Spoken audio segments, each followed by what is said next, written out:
But the two cases that really got us, first of all, there was a false flag attack in London in 1994, where a car bomb exploded outside the Israeli embassy in the centre of London.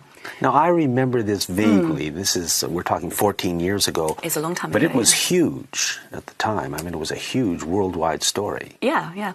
In fact, there'd been an earlier attack against some Jewish interest section in Buenos Aires earlier that year as well. Similar sort of modus operandi, with a car bomb driven and parked outside that exploded. Very minor injuries, that was all. Okay. Nobody was killed. And it was a very sophisticated device. It appeared to eat itself, eat all the forensics. Now, this is very, very rare. Even the IRA, which is a very sophisticated terrorist organisation, could not make bombs that effective. So it looked like sort of fairly technical person had put that together.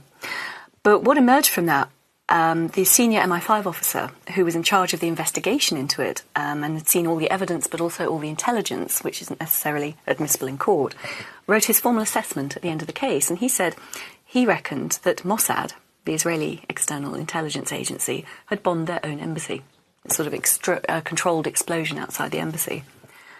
And as I said, that was a senior MI5 officer. That was his formal verdict.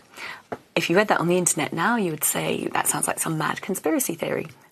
But it wasn't. This was the official position of MI5. And he said that they did it for two reasons. One, they were always hassling MI5 for increased security around their embassy and other interests in London. Because, of course, London had a reputation of giving safe haven to Arab dissidents from around the world at that point. And MI5 kept saying, well, there's no reason to increase the threat assessment. You don't need extra protection. So letting off a controlled explosion outside, of course, they immediately got what they wanted there.